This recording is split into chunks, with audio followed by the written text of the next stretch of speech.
What keeps you going? I like building cool shit. Whether you on the outside of your market trying to tap back in, or just need a little help to find a way to gain some traction again, you need some market reconnection. We got the answers to your questions. No second thoughts or second guessing. You need some market reconnection. What's going on, everybody? Ivan Temelkov here on Market Reconnection, and today I'm joined by none other than Mr. Ahmed Seirafi. Did I pronounce that correctly, by the way? Yeah, you did good. Awesome, man. Welcome to the show, man. Glad to have you. Thank you.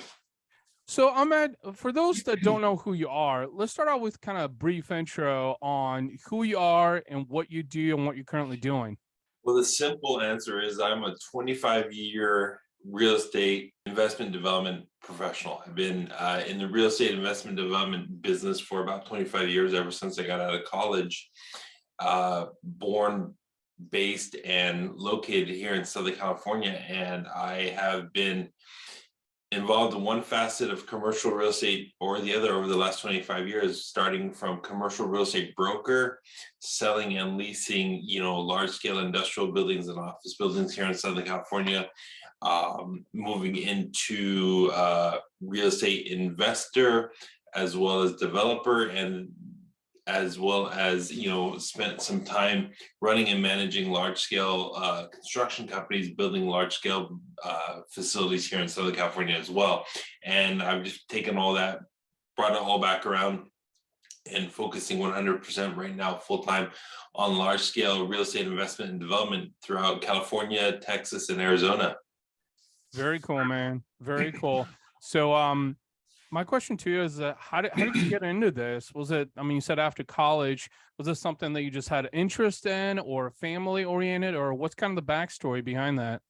Yeah, so, after college, I was planning on continuing to work with my dad, running and managing the gas station, right? I grew up in the gas station business. We had a gas station, and that was the plan. I was just going to continue with that. And that didn't quite go the way we planned, working with family. And a professor of mine said, "Hey, you're really good at this real estate stuff. You're really good at this finance stuff. Let me connect you with a friend of mine who is in the commercial real estate brokerage business." So I got a job working, technically training, and then working at pretty much the largest real estate company in the world, which is called CB Richard Ellis at the time. It's now called CBRE. And I came on as a trainee, and I moved up from trainee to broker and spent many years with them brokering commercial property here in Southern California. And I think, working on the commercial side, you get exposed to investors, you get exposed to developers, you get exposed to large scale real estate operations. And I think it just kind of all clicked for me because I was someone that was really good at putting things together. I was really good at taking the pieces and assembling them into something whole. And real estate really, allowed me to do that. And that's why I think I've been so successful and love what I do, because of that ability of taking the pieces and putting things together, especially in real estate and development, which allow you to do that pretty much on a daily basis. Yeah. So I'm curious to know, why Southern California of all places? Was it just, hey, it seemed like a cool idea? I think it's because I was born and raised here. So your backyard, your sandbox. Mm-hmm. So the base of operations was here in Southern California because I knew the markets, I knew the growth patterns, I knew the demographics, I knew the areas, I knew what was good and what was bad. So starting here, and then it allowed me to branch out and go out to Phoenix. And from Phoenix, it allowed me to go to Dallas. And from Dallas, we're looking at about 5 other markets across the country right now to start investing in as well. So, it all starts in your backyard. What do you know best? What can you handle easily from your home or from your office or wherever you're located at? And then you start expanding after that. So that's why Southern California was it for me, because I was born and raised here. Yeah. So one of the things I heard you say is that from a business perspective, it just made sense because you had proximity to your target audience because that's where you lived. So what a better way than start locally and then diversify regionally. Like you said, you branched out, I think you said Texas and Arizona, eventually to really focus on the commercial development side of things. So you've been at this for a very long time, obviously. I'm curious in knowing what keeps you going. I like building cool shit. Okay. Okay. Yeah, I just like seeing the end result of things. You know, it's really great to see the end result of your actions, of your thoughts, of your efforts, of whatever you need to do to put things together. I think it just comes back to me enjoying putting things together as a whole. So when I see something completed, I really enjoy seeing that. I really love seeing the progress that I've been able to make. I really like seeing how I'm able to bring different team members on board and create a flow and start making progress and going towards that end goal. Some people do it for money. With me, the money comes regardless. I do it because I love it and I enjoy it. And if you're good at it, the money will come. So you just said something very important, actually. Starting to see a trend amongst high earners like yourself that you've got to be passionate about what you do. And I think a lot of people get in the game, the entrepreneurial game, for money solely because, they weren't earning enough. So they think that, doing it for themselves, whether it's real estate or, any other industry that they go into, automotive, whatever, thinking that, hey, I'm just going to make more money, but they don't realize that you got to have your heart and soul in it. And it sounds like you have for a very long time, because like you said, you love building cool shit, and the money comes as a byproduct of that. I'm curious to know, in terms of your company and what you're doing nowadays, let's talk a little bit about some of the projects that you've got going on right now. Yeah, so right now I have $120 million worth of real estate projects actively under construction, and another, I would say about 200 million lined up behind that, going through the planning, permitting, design process right now as well. So here in Southern California, nothing under active construction. Everything is going through architects and engineers. I got multiple sites on small scale industrial buildings. I'm building anywhere from 1 to 4 buildings on different sites. I have a large scale multifamily property here getting a redesign because changes in the demographic and the market has caused me to go back and redesign for a different type end user. I got 300 apartments on that project. Have a couple hundred out in the Phoenix market that are operating currently, and then right now out in Dallas, I have a 300 unit townhome project that is currently under construction. We're moving dirt on that as we speak. Okay. Very cool. Very cool. Congratulations on all these projects. That's monumental, but let's face it, you didn't just like jump and leap and got to these projects overnight, right? So let's talk about looking back. I mean, you've been doing this for over 2 decades now. Can you think of certain things that maybe have helped you leap to get access to, being able to be involved in these kinds of projects? I think one of my superpowers, and something that I was taught, through my father, is no matter how big or how small something is, you have to break it down into the smallest pieces to fully understand it and to fully tackle it, right? So whether you're giving me a room addition, or if I'm building a 120 million, 300 unit townhome project on 90 acres in Dallas, it is the same kind of work. You got to break it down to the smallest pieces and take it on one piece at a time, right? It's like, how do you eat an elephant? One bite at a time. You can't eat the whole thing at once. So whether it's a small project or a big project, as long as you break it down to the smallest pieces that you can tackle and you can accomplish at a time, then you can start making progress on that. Meaning, if I'm doing 300 townhomes, well, am I going to build 300 at once, or am I going to build 64? No, I'm building 64 in the first phase. Okay, then how do we build 64? Let's start breaking that down and breaking that down and breaking that down into the small individual pieces. And then you just start checking off the boxes one by one by one. And that way you're able to take on larger and larger projects, because you take these larger and larger projects and you break them down smaller and smaller until you get to a point where you can start checking off the boxes and making progress. That is so important. Thank you for sharing that, because I think in this modern day and age, this digital age where it seems like everybody's getting famous on the gram and Facebook and all of that, that we seem to be forgetting the importance of attention to detail. And you just talked about that, how intricate that is, regardless of the size of project, that you're working on. I want to kind of shift things a little bit because let's face it, it hasn't always been rainbows and unicorns, right? As you've been building your business and getting into, these $120 million projects and access to more investors and so on and so forth. Let's talk a little bit about difficult times. Can you share some difficult times that you've had in the past as you've been building your business? And what steps did you take to get out of that rut? Like, can you recall some instances? Well, there's been failures and there's been money lost for sure, Yeah. I think what it comes down to is when you get into a rut, you really have to evaluate whether it's worth your time and your effort, or is it worth it just to move on and go after something better. So one thing, earlier this year, about 6 months ago, in 2022, last year, mid 2022, I bought a piece of land here in Southern California, 1 acre here in a city called Rancho Cucamonga, which is really a high-end suburb, right? It's a great piece of dirt, great area, really a lot of profit potential in it.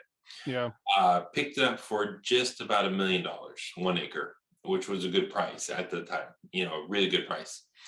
And my plan was to develop and build it and sell it within 24 months.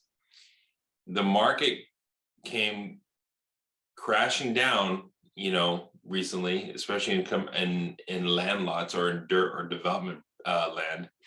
Everyone put the brakes on. Interest rates are rising. Banks are not lending construction money right now. So there's been a lot of change in that market. So I'm sitting there with this piece of land that I bought for about $1 million. It's worth more than that. It still is worth a little bit more than that. But I'm thinking to myself, do I go through and push through the economy and continue to try and develop this property, which would give me a much less return on my investment as it would have 6 months ago when I bought the land before the market changed? Or do I just, take my losses and move on and get rid of it? And I decided I'm going to take my losses. I'm going to sell the land. Hopefully I could break even on it, because I'd rather get my capital back out of that land, even if I lost a little bit of money, and take it and redeploy it into a better opportunity that is coming up because of the change in the market, right? I'd rather take a loss on that and put it down, put that money somewhere on a property that's going to give me a whole lot more upside, a lot more equity, a lot more rent growth, a lot more opportunity immediately than trying to fight City Hall and get that thing built in the next 2 years. So I'd rather take a bit of a loss now and put that and recapitalize myself, get that money and put it somewhere that's going to be a lot more beneficial for me. That's a really, really, really good message that you shared there. So I think a lot of people don't consider cutting your losses, right? And you did, just because the market had shifted and you just made the executive decision that, hey, this just makes more sense financially, and to move on. So I think a lot of people kind of don't. I think they let their ego stand in the way when they have to make hard decisions. And you said there's failures, not just part of business. And I think a lot of people don't understand that. I know you've probably been through many similar situations in the past where you've kind of had to cut losses or shift gears or do something different. But let's face it, that's probably made you stronger and has helped you learn how to better evaluate certain situations, right? Yeah, very much so. They're all learning experiences, and it's all about hedging yourself.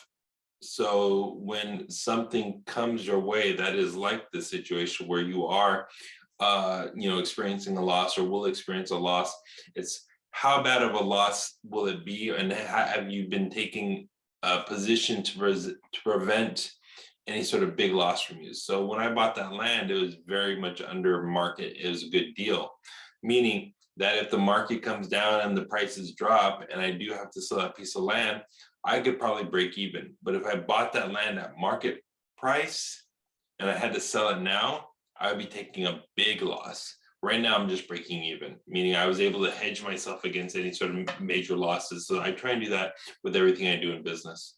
That's actually a good segue to the next thing I want to get your thoughts on. So you've been an entrepreneur for over 2 decades. In fact, well before the word entrepreneur, I think had a meaning for a lot of people nowadays. Because let's face it, everybody is a fucking entrepreneur on the internet nowadays. But if you were also to look back, and just some learning lessons in entrepreneurship specifically as you've been building your business, are there any specific things that you would advise to other aspiring entrepreneurs, especially if they want to go, from 7 to 8, 9, even 10 figures? Like, what are some things that have played out to be beneficial for you?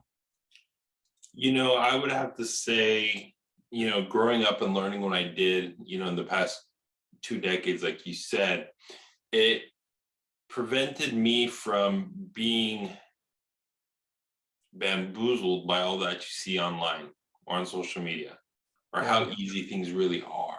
I grew up in a time, and I cut my teeth and I grew in business during a time where you actually had to do the work, meaning the hard work is easy for me. I could run circles around people these days because hard work is easy for me. Right now, everyone sees the instant gratification. They see things happening so easy because all they do is look at things online, but they don't go out in the real world and try it themselves. Meaning, if you're able to distinguish the difference between what you see online and what it really takes in the real world, it's going to be nothing but a benefit to you. So for me, 12-hour days, 14-hour days, that's not a problem. I've been doing that all my life. You ask people these days, if they're not making $1 million in the first 20 minutes after opening up their online eBay store or whatever, they're devastated. Yeah.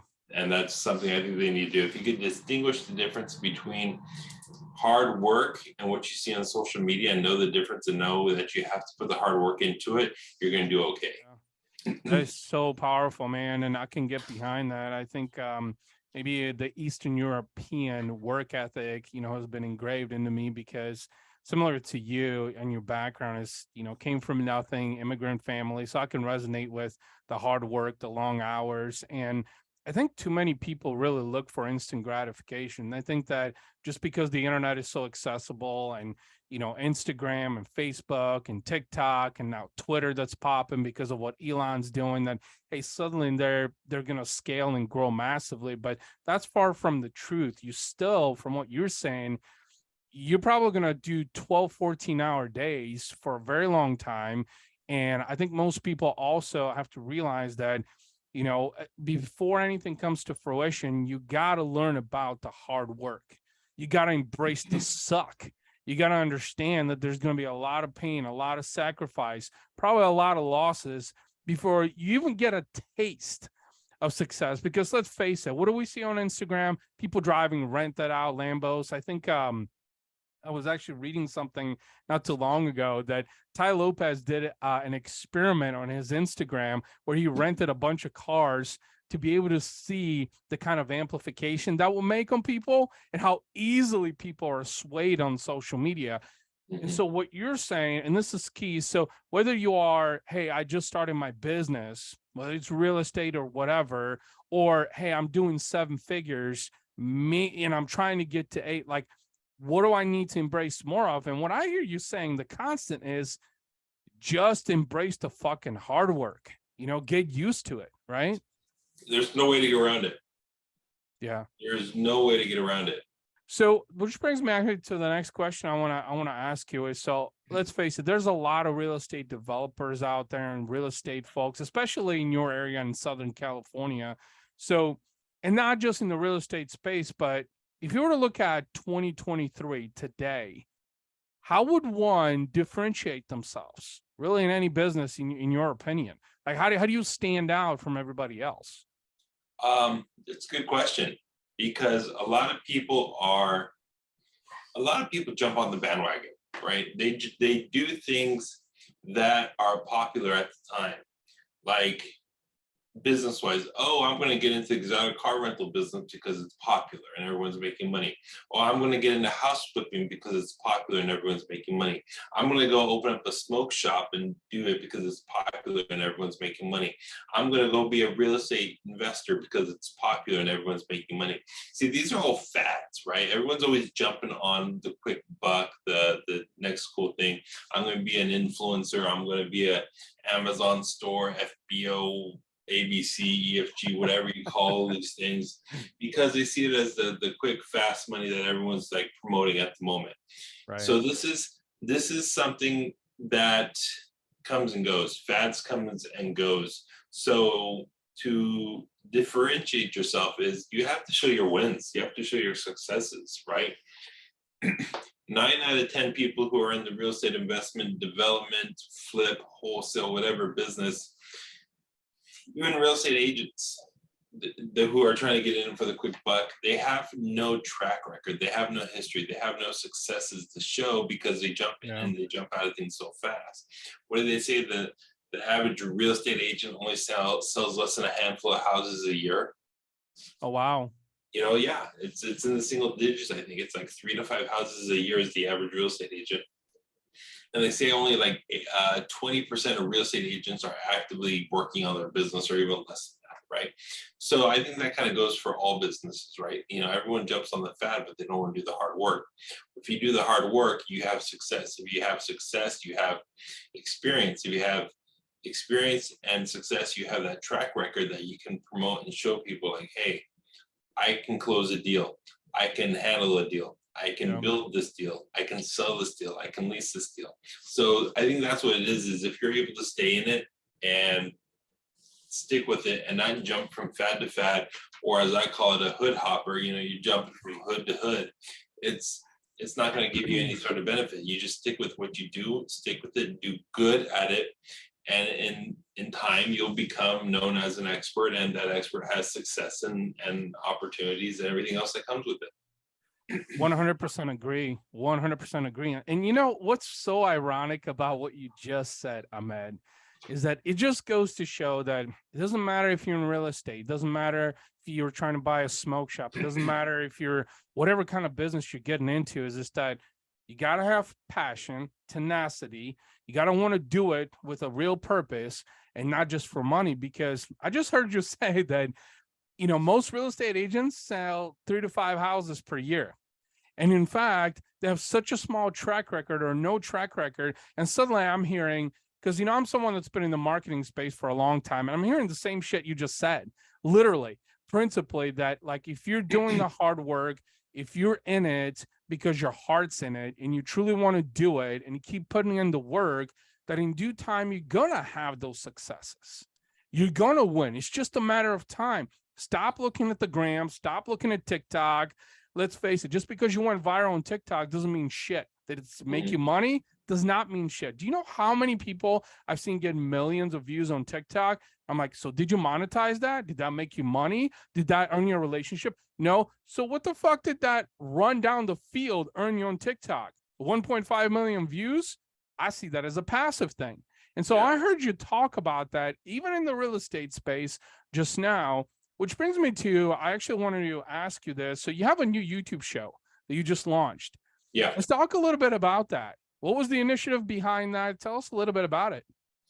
I think it was because it was something that was lacking in our industry. It was something that was not even being done. And I'm like, hey, this is a great idea.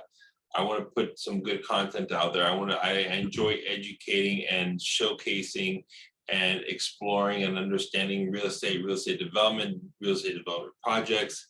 So this just gives me an opportunity to go out and do what I like to do. You know, like I like to see what's going on. It's like people watching, right? Hey, who's building this project? What are they building? Why are they building it? How are they building it? Who's building it? And what's it going to be used for, right? What was here before and now what's going to be here afterwards. So I like to go out and kind of do these small little commentaries on real estate development projects here in Southern California and a little bit across the country. The more and more I get out about, hey, there's a big hole in the ground. You see a bunch of machines working, you see a bunch of guys working, you see a lot of stuff going on, but you have no idea what it's going to be. Well, let me show you what it is. Let me explore that with you. Let me show you what they're building, why they're building it, how they're building it, and who's building it. So it's pretty much a development showcase. I call it the Building Better Development Spotlight, because I go out and I spotlight or showcase different real estate developments early on in the development process, sometimes earlier, sometimes later, about what are they building and why and who and how. Yeah. And where can people find the show, by the way? Easy. It's you could either link it through me on YouTube or on Instagram. On Instagram, it's Ahmed Builds Better, but YouTube is also the same. It's YouTube Ahmed Builds Better, and it'll take you to the Development Spotlight series on my YouTube page. One thing I want to touch upon that I think you definitely have a competitive angle on is, so you mentioned that in the real estate industry, and if I understand this correctly, you've always been kind of a disruptor in the sense because you've done things that other people haven't done in the real estate space. You've taken gambles, taken risks, your tactics and strategies, your execution just been different, right? So one thing that you mentioned that I know is true is there's a lack of education, I think, in your space specifically. And so your show, I think, in a sense, is going to be able to provide that education. Not to mention is I think it's going to help you attract some future investors because they get a glimpse at how you build better. Hence your name, I Build Better, right? And I think that's so key because in your space specifically, there's not enough education, there's not enough video. And I think your approach to that just differentiates you, which goes back to the question earlier that I asked, how do you differentiate yourself? Well, in part, you do things differently. So I have no doubt that your show is going to be massively successful in due time because what you're doing is you're educating the audience, which is going to help not only build authority in your space, position you as a stronger authority, but also create attraction with other investors and also position you as an expert in the space. I mean, you're an expert, that you've been doing this for over 2 decades, but there's a shit ton of people out there that don't know that, which brings me to the last question I want to get your take on. So what's your thoughts on the marketing piece behind real estate? Because let's face it, marketing is terrible in the real estate space. I want to get your take on how you see that, why you invest in it, or what are the pros and cons behind it? From what I understand, a very, very small amount of real estate professionals, whether it's people in investment development, real estate agents, escrow, title, whatever it may be, a very, very small percentage of them actually do any sort of active marketing, right? Even a smaller percentage of them are actually active in the market. So the phone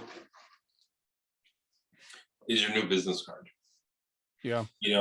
Before they even barely ask what you do, they're already Googling your name.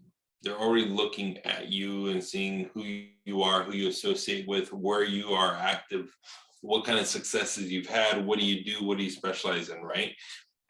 There's the time of business cards and the yellow pages and any sort of other type of print marketing and advertising, it's gone. It really is gone. People who hand me business cards, I refuse them. I'm like, I have no use for your business card. Let me follow you online. Let me, scan your QR code, whatever it is. But please don't, fill up my pocket full of business cards. Don't give me a flyer. Don't give me any of this. From time to time, I will take one because there's something innovative about it that I want to keep.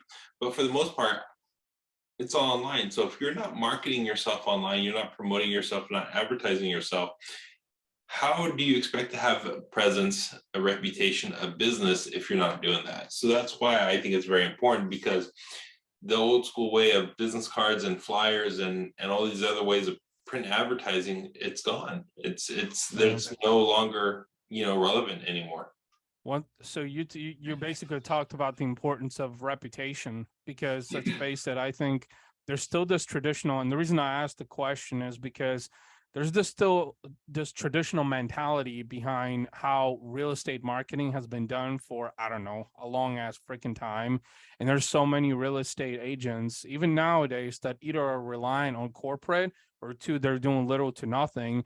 And then they wonder, why am I only selling 3 to 5 houses per year? Well, no shit, because if I Google your name, there's nothing out there. And like you said, I think it's important to understand that regardless of what industry you're in, is that you got to have, a reputation. You got to have some credibility. You got to have people talking about you. You got to have some value and education, which is exactly what you're doing with your YouTube show, to be able to kind of forge that stake in the game and said, I'm Ahmed. I build better. Here's why I build better. And here's all the value and context to support that. Because I think this goes back to, and I'm a huge believer of this, is that, selling isn't selling nowadays. Education is selling. So in real estate, at least from what I'm hearing you say, is that, one thing that Ahmed does better is that I started my YouTube show to focus heavily on education and change the perspective to help people understand that there's so much that they don't know. And that's going to work as an attraction mechanism for me to help, for you to help you build your business, right? It's as simple as this. I'm not in the residential space. I don't build houses. I don't deal in any of that residential stuff at all.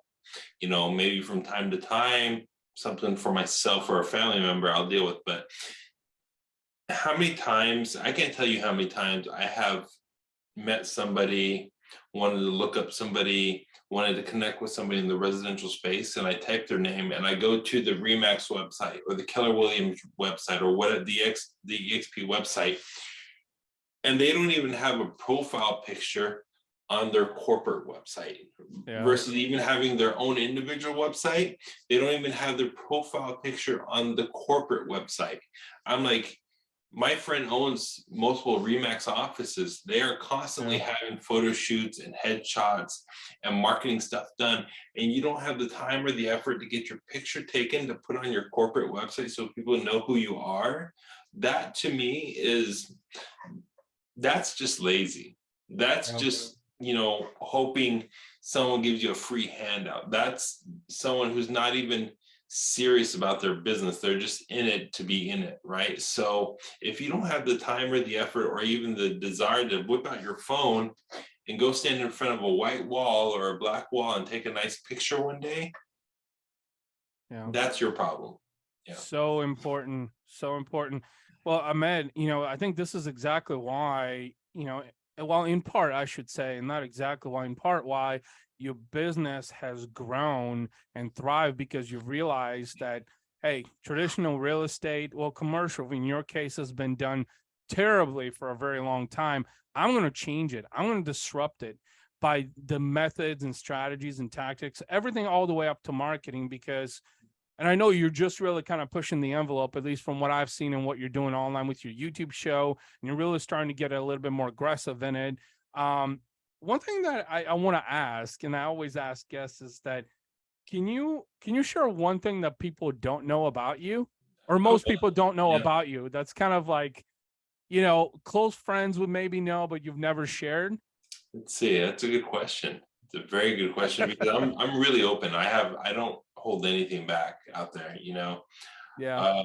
I would have to say that I have an extremely soft heart when it comes to animals. Like I will murder someone, dig a hole, bury them, and then advertise it if someone hurts an animal. You know what I mean? That's just how I am about animals. I'm like, when I see animals getting mistreated, I've gone next door to my neighbor's house and pounded on their door in the middle of the night, screaming at them that they left their dog out in the rain.